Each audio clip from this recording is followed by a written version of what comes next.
Гледате Отворено студио, продолжуваат реакциите во врска со референдумот и најавеното гласање на 30 септември. Вест која привлече големо внимание на јавноста, која стигна предмалку, е изјавата на поранешниот председател Бранко Црвенковски. Кусок ќе пренесам дел од оваа изјава за МИА, во која Црвенковски вели на 30 септември ќе излезам на референдумското изјаснување и ќе гласам за. Ќе гласам за не затоа што мислам дека преспанскиот договор е голема победа и успех, туку затоа што сметам дека е нужност од која во дадената ситуација нема бегање. Вели во пишаната изјава за јавноста која ја пренесува МИА поранешниот председател на Република Македонија Бранко Црвенковски. Но за самата изјава, како и за сите други реакции во врска со референдумот и како и одлуката на ВМРО ДПМН која беше објавена вчера, многу повеќе ќе слушнете во вестите кои следат во 16 часот. А сега одиме нешто малку поразлично од ова што го носат актуелностите, а тоа е еден документарец, една мощна и интересна сторија за една девојка од Струмица која низ една наивна, љубовна приказна стига до Сирија, каде учествува во војните таму, бива регрутирана од екстремистите и потоа можне доцна сваќа каде е, што и се случува и се обидува да се врати. Но за голготата на оваа девојка ќе може да видите повеќе од документарецот на Скуп, Скуп тоа е една организација медиум кој се бави со истражувачко новинарство и кој соработува со Еден ТВ, така што и во иднина ќе можете да видите нивни истражувања кои ќе бидат емитувани на Еден ТВ, но да погледнеме документарецот, а потоа се враќаме со гостин во студио да го прокоментираме тоа што ќе го видите.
Заглавена во Сирија само со нејзината малолетна ќерка, 33 годишната Емилија од Струмичко чека да најде начин за да се врати во државата каде ја чека семејството.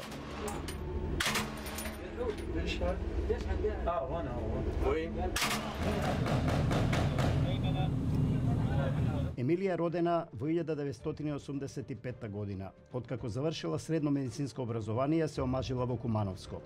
Од овој брак има и ќерка која сега има 12 години. По известно време се разведува со сопругот и заедно со низината ќерка се преселува во Скопје. Известно време живеела под кирија во стан наспроти католичката црква. Низ овој нејзин тежок период од животот, таа ја има поддршката на семејството и пријателите, се до 2013 година, кога почнува низината врска со припадник на ИСИС, Адриан Хисени од Косово. Хисени, роден 1989 година, бил дел од групата на озогласениот Лавридим Мухаджари и двајцата загинале борејќи се на страната на терористичката организација ИСИС. Љубовта на Емилија со Ардијан го менува целиот нејзин животен тек. По договорот за да живеат заедно, Емилија во 2014 година заминува во џамија во Чаир. Извори на Скуп од Дивис потврдија дека овој период се поклопува со периодот кога исламската верска заедница алармираше дека неколку џамии беа надвор од нејзина контрола и јурисдикција. Тие џамии беа узурпирани од радикални верски движења од 2010 до 2015 година. Изворите велат дека само од една џамија во Скопје се регрутирани 300 до 400 борци на терористичката организација во Ирак и Сирија.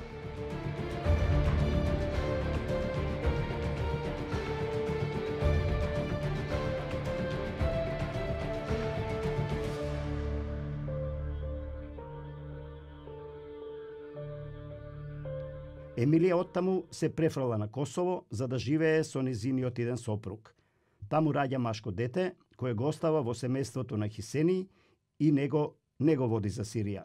Во Сирија заминува во 2015 година преку Грција, заедно со незината 12 годишна ќерка. Центарот за истражувачко новинарство Скуп Македонија се обиде да стапи во контакт со Емилија, но таа не одговараше на нашите пораки. Таа била доста активна на социјалните мрежи во исламските сајтови.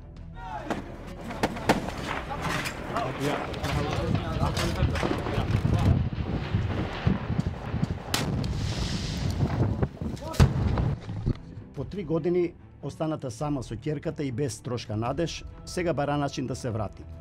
Незините блиски кои контактираат со неа преку социјалните мрежи велат дека се покајала и дека сака да и се врати на нормалниот живот. Институциите потврдуваат дека има жени и деца таму. Во логор во Сирија престојуваат 2 жени со 3 деца. Веројатно во наредната фаза ќе бидат и тие предмет на дискусија и на начин како да се превземат и како да се донесат во Република Македонија. Тој не беше во можност да даде подетални информации за Емилија, дали е и таа меѓу тие 2 жени. Од невладиниот сектор располагаат со поинакви бројки за македонски државјанки заминати во Сирија. Голем број на повратници, жени и деца се наоѓаат во притворот, односно во затворите во Ирак. Семејствата кога заминале таму заедно со нивните сопрузи, жените и децата, голем број од нив се родиле таму. Конкретната бројка колку е не може да се каже точно, меѓутоа некаде околу 20 на 30 на деца можно е да има, доколку додека заминале да речеме 15 на деца, како што имаше некои податоци во медиумите, можна е таа бројка и сигурно таа бројка е поголема во однос на бројот на децата. Но проблем е што во Македонија никој не работи со овие повратници. Тие се граѓани на Република Македонија, кои од разни причини заминале на боиштата во Сирија и во Ирак, и при нивното враќање овде, Република Македонија мора да ја превземе обврската, да се грижи за тие граѓани, како да ги врати повторно назад во системот, како повторно да ги направи да бидат граѓани лојални на државата. Мораме да признаеме дека осудениците од акциите Ќелија 1 и Ќелија 2 досега беа третирани во казнено-поправните домови на исти начин како и останатите осуденици за други кривични дела. Во светски рамки постојат посебни програми за рехабилитација на ваквите борци, но за жал кај нас овие мерки не се применуваат. Овие лица се лица кои што се многу ранлива група на категорија и кои што многу лесно можат да подлежат на некакви манипулации и да ги прават овие дела кои што доведуваат до насилен екстремизам. Невладината Nexus изработи видео според сведоштвата на еден наш сограѓанин кој заминал во Сирија. I shajëria vjet kur njani na bindi për të shku në Siri. Edhe na tha se nëse shkoni në Siri keni me gjetë xhihad të pastër. Kur shkuam atje me 2 shokët e mi, me të vërtet u dëshpëruam shumë.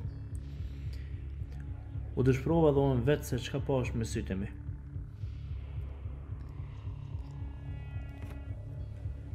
Na bindën se atje lufta nuk ka me zgatë shumë.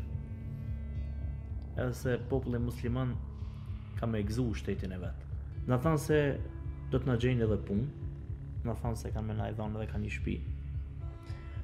Na thanë se nëse doni, mundi me kriju edhe familjet e juve. Dhe keni me jetu me një farë shtetit cilën ju e keni paramenu këtë jetën e juve. Од овде започнува голготата на нашата сограѓанка од Скопско. Таа голгота дел од нив премногу скапо ќе ја платат. Na thanë se kena me kalu një farë periudhe për mu adaptu me ligjerata islame dhe servitje ushtarake, ku unë i kundërshtova, thashtë se unë jam musliman, kam dituri fetare, kam qenë pjesë e vllaznive në Ballkan. Ata më thanë se këtu ka shtab, ka komandant, ka rregulla dhe i kena në disa ligje që nuk lën komandantit një thy. Në afërsi të vendit ku isha unë, kishte edhe një burg. Burg në cilën kish edhe ushtar, edhe civil, po kish edhe për njerëz prej grupeve xhihadiste që kishin vjedhur në shtëpita të banorëve. Kishin vjedhur brenda të grupeve të ushtarëve. Kur dëgjuam se ishin dënimet, u befasuam, sepse me të vërtetë ishin shumë të rënda. Duke filluar nga kamxhiku, torturat fizike, nëse një njeri kishte vjedhur, ato e mirnin, ja lidhnin duart edhe ja prenin. Çdo ditë na kontrollonin telefonat, pasaportat nuk i kishim, edhe na i morën sa mbritëm atje. Kjo filloi të mban merakën e vetën. Kur gjo më tjetër nuk mendoja, vetëm e shifsha vetin se do të bëj në farë kurthe, do të më shtin të bëj në sulm vetvrasës apo. Edhe mo kur gjo tjetër nuk mendoja, veç se mendoja se si të kthehem në Shkupnë. Dhe në vitin 2016 e kuptum që kishte vdekur si pjesëtari i Daeshit. Unë asnjëherë më nuk u ktheva në Siri.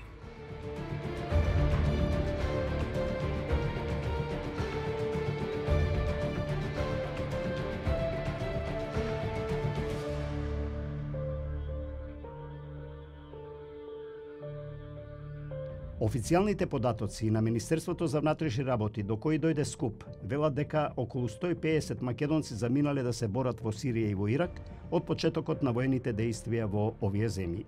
Најчесто до Сирија и Ирак стигнале преку Турција. Околу 33 загинале во воените боишта, 80 се вратени во Македонија. Од повратниците 17 се осудени и ги издржуваат затворските казни. Најголем дел од нив се припадници на исламската вероисповест. Но заминувањето на странски боишта, според законот донесен во 2014 година, е кривично дело и дека покрај опасноста да загинат таму, државјаните на Република Македонија им следува затворска казна од неколку години кога ќе се вратат од таму. Борците кои се враќаат во Сирија и во Ирак, точно е тоа што го кажавте, дека мора да се практицира законот. Според позитивните законски прописи, 5 години е минималната казна за учество во странски војски или воени формации. Но покрај возрастните, затвор следува и за децата кои биле таму. Третманот на тие малолетници ќе биде ист како и малолетниците кои сториле кривични дела на подрачјето на Република Македонија. Што значи да ќе бидат зафатени со сите организирани мерки и активности и сместени во прифатните центри и домовите, таму каде што и останатите деца ја издржуваат казната или се под социјален надзор или како да го речеме тоа таму, под зајакнати мерки на заштита или контрола. Не се заслужни за тоа што се нашле во тие средини на воени дејствија, но со оглед на тоа што се предпоставува дека тие деца со себе ги носат траумите на војната, ги видели ужасите на убивање и страдање на тие луѓе таму, во Сирија и во Ирак. Во тие причини потребен е во почетниот период зајакнат надзор, психијатриски надзор на тие деца. Сега за сега во Република Македонија не постојат посебни институции за такви случаи, за да би можеле ние да кажеме дека ќе ги сместиме во посебни центри каде што посебно би се работело со тие деца. Но Емилија не е единствениот исклучок. Сириските боишта ги посетија и припадници на христијанската заедница кои претходно ја промениле верата и преминале во исламот. Таков е примерот на скопјанецот Стефан, кој добил муслиманско име Сейфула и заминал во Сирија. Тој беше уапсен од полицијата уште со 5 други лица кои беа осудени на затворски казни од 2 до 4,5 години. Според последните информации, Емилија останува вдовица и сега се наоѓа во камп во Ирак. Каква е незината моментална состојба? Дали македонските власти ќе успеат да ја вратат во Македонија? Останува да се види.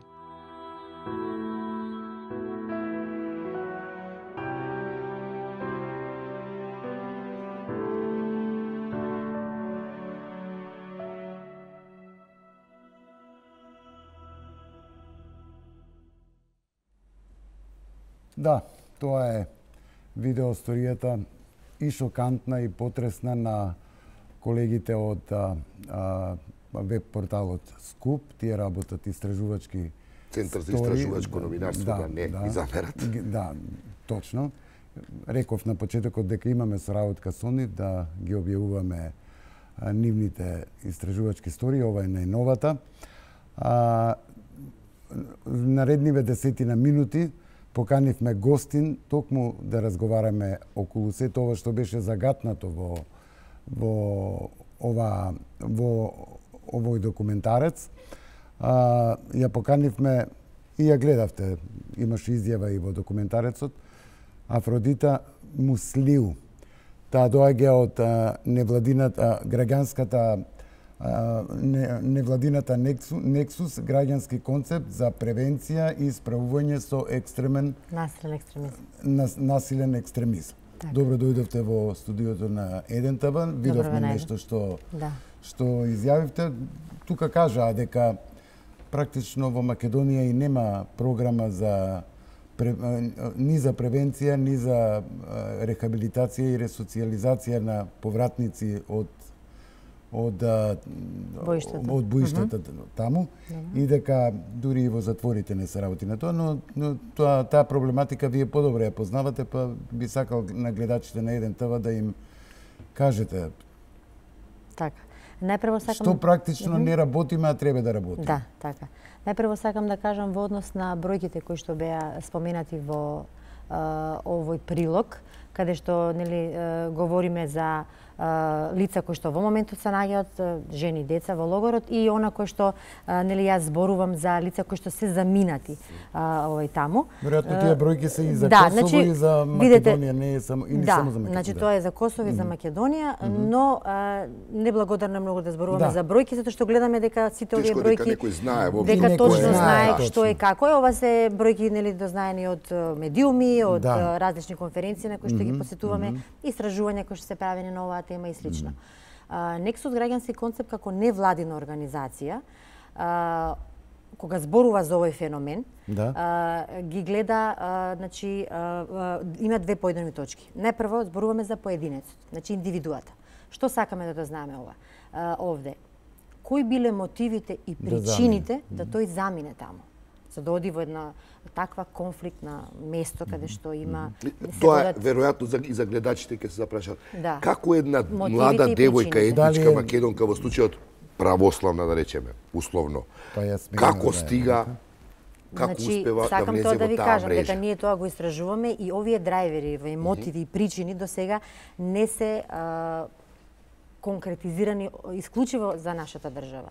Зборувам тоа што ова е индивидуална мотивација. Значи, секој има веројатно своја приказка, овде е љубовна една приказка која завршува во... Значи, кои биле причините и мотивите. Има и... Значи, тоа е се уште во истражување, не би можеле, значи, конкретно, затоа што во Република Македонија има некои истражувања, но конкретна работа, значи, на терен, до сега во однос на ова прашање се уште нема, значи, не е доволно развиена. Другиот елемент од оваа поедовна точка кај индивидуата е која била мотивацијата и причината да тој се врати од тоа бојно поле, значи од Сирија назад во својата држава. Има такви што се вратиле и според законот после одат во затвор, така нема. Имаме осуденици кои што во моментот не се наоѓаат. Кривично дело е учествува. Да. И после тоа имаме еден елемент на процесот на самата индивидуална осуденикот кој што се наоѓа во моментот внатре во затворот, дали во насока на дали институциите, како што спомнавте преска, нешто работат, дали имаат некакви активности во однос на рехабилитација и ресоциализација на овие лица. Ја прашаме дали работат, што ќе одговори дека не работат. Со цел да биде како една појдовна точка за негова понатамошна реинтеграција, односно интеграција во општеството. Значи ова е таа тој Во затворите тој очигледно елемент. дека не се работи ништо. Да, значи И од документарецот слушнавме. Националната стратегија на Република Македонија за Имаме справување со стратегија, насилен значи, да. екстремизам е донесена во февруар оваа година. Изготвени се акциски планови и по состаноците кои што ги имаме со Националниот Така. комитет. Значи сме информирани дека Националниот комитет во нивниот акциски план ја имаат оваа проблематика како активност на која што треба да работат. Лоциране Треба проблеми. да работат. Да. Добро, во февруар месец оваа година, Да, 6 месеци како што е стратегијата Да, подготвена, да. акцијските планови, Да. значи јас верувам дека тоа ќе се случи, но потребно ни е едно вакво истражување за да можеме да ги видиме мотивите Така е. и причините зошто тие заминале, зошто тие се вратиле, после да ја видиме соработката, што невладиниот сектор со локалната заедница, со владините институции како треба да нивни. соработува. Така, семејствата нивни исто така треба да бидат дел од програмата да. за рехабилитација. Зошто? Заради тоа што они се првите луѓе кои што ќе ги прифатат Така е. овие лица, осудениците, Да се вратат кои што дома. откако ќе одлежат казната затвор. Работите на превенција, полесно. една од вашите мисии е превенцијата. Така. Имате ли анализа кој е потенцијалниот таргет на овие екстремистите кои регрутираат? Кои се каде одат, како се кој е критериумот нивни? Значи вака, Кои до се сега таргетите конкретно ни? такво истражување ние не сме За да направиле. можете да имате акција за да превенирате таму каде што треба да се превенира. Во такви Видете, значи средини. најранлива група е младата популација. Така. Тоа е факт, поготово во оној период кога нели тие се уште се во потрага по својот идентитет. Не само истражувања кои што се и овде во Македонија направени, кои што ние нешто сме правеле, така? Компаративно кога зборуваме за социјални групи, има врска по богати и по сиромашни. Значи може да се каже, но сепак ви кажувам дека е индивидуално. Не мора да значи дека е тоа.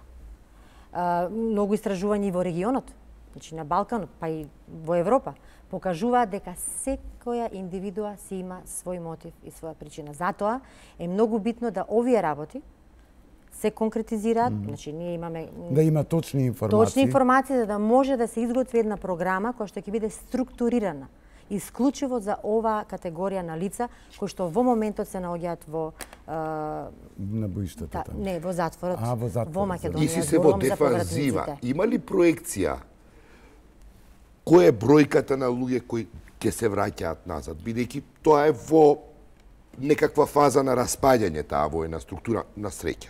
Бројка која- ја немаат и точна Значи, никој во како што држава. кажавме на ја- самиот јас почеток, значи претпоставувам. различни информации протекуваат. За овие информации, колку точно има таму луѓе, заминале, се вратили и слично, надлежни се институциите. Сигурно и безбедносните семејствата институции не кои што сакаат они да тоа- кажуваат, да контактираат. Па, значи исто ви кажувам, за да За може... семејствата на кои што некој нивни заминал таму. Значи, тоа треба да го направат најпрво институциите. Да, оваа националната стратегија. Институциите, значи, не, овдека станува збор, кога станува збор за семејства, значи, одма можеме да ја поврземе Министерството за труд и социјална политика. Значи, ова се лица, односно семејства, кои што се ранливи, кои во моментот, нели, сочувствуваат со она што им се случува. Треба со нив да се сочувствува, треба веројатно со се нив да се изложени работи. во една тешка Меѓутоа, ситуација во средината во која живеат Нашите поради истражувања икс покажуваат околности. дека до сега институциите, значи немаат разговарано и воопшто се немаат Многу важна илустрација, кога зборуваме за политики, било кој. Многу важна илустрација за тоа колку навистина се има волја таа политика се спроведе е бројката во буџетот одвоено за имплементација на таа политика. Во врска со оваа, има кои се проекциите во буџетот? За ресоциализација, превенција, не знам, икс други работи кои се важни за да овој проблем Или со биде ребалансот надминат. доправа ќе го. Да, значи јас, не знам, јас затоа- сум невладин затоа прашувам. сектор. Да. Јас сум невладин сектор. Да, Афродита е од невладиниот. Од невладин сектор, ова најдобро би можело значи од националниот комитет да ви кажат дали имаат некој посебен буџет, а верувам дека во моментот сигурно има откако нели е направена програмата и акцијските планови, но тој тие најдобро може да ви кажат што и како и колку средства се одвоени и кој им е приоритетот како понатаму ќе работат, но јас сакам да се заблагодарам стварно на националниот комитет, имаме одлична соработка. Значи они соработуваат со нас со невладиниот сектор и се заинтересирани за тоа која невладина е заинтересирана да работи во оваа насока и што во моментот работи, за да не дојде до некакво преклопување на проекти. што е многу... Па не е на одмет повеќе невладини да работат на тоа, ова е да, голем меѓутоа проблем. треба да се внимава да не се работи една иста работа на исто место со исти лица да не направи контраефект. Тоа е многу добро што се организира. Сака да јави, да се врати или нечие семејство сака да пријави. Постои ли некаква хотлайн варијанта? Не постои. Не, ете, девојката по интернет комуницирала. Да, значи не постои... Тоа е во некое минато поблиско, сега зборувам, дали се работи на тоа, бидејќи, нели, можеби требаат канали на тие луѓе, некаков канал на комуникација за да јават дека сакаат да се вратат. Бидејќи тие не се во известен начин во опасна ситуација. Не, јас не сум запозната со тоа дека постои некаква хотлайн линија да може да некој да јави дека сака да се врати, најверојатно... Колку можат, колку им е достапен телефон па од таму или интернет? Еве како што гледаме од прилогот, најверојатно, како што можеме да видиме, лицата одат преку своите семејства. Затоа и кажав преска. Па добро, и довербата во семејството е најголема. Процесот на интеграцијата на овие лица во општеството довербата во институциите. Тоа, да, во моментов е поголема довербата во семејството. Семејствата се многу битни, да они се на првата линија овде. Кога зборуваме за процесот на реинтеграција на овие лица во општеството. Да, вие предвидувате дека лесно ќе контактирате со семејствата или ќе имате проблеми кои ќе почнете онаа превенција или ресоциализација? Значи, искрено да ви кажам, мислам дека они ќе бидат едно од најтешката, таргет група со нив да се работи.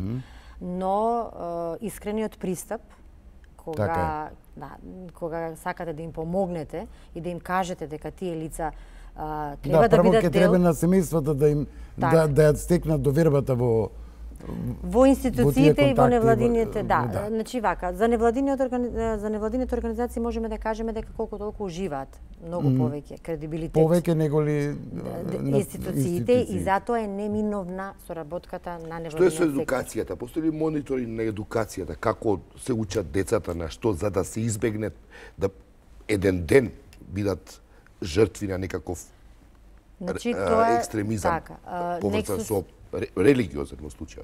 Така, значи превенцијата е лек не само за ова, него за сите работи општествени во животот. Најбитна е превенцијата. Најбитна е превенцијата, а тоа секако оди преку едукацијата, преку образованието. Во нашата образовна програма за ова тема не се зборува, конкретно, например, за насилство или екстремизам. Да, затоа ви кажам, видете, ние сме една од помладите држави кои што почна да го работи ова. Значи, Албанија и Косово се многу понапред од нас. И помасовно е од таму. Има ли соработка во таа смисла со нив? Да, значи има. Соработката е одлична и со Косово и со Албанија. Може да го пренесат. Имаат искуство, го пренесуваат. Слични сме, затоа што сме блиски, нели, со тука во регионот, Балканот, Босна исто доста добро работи, значи, на оваа тема.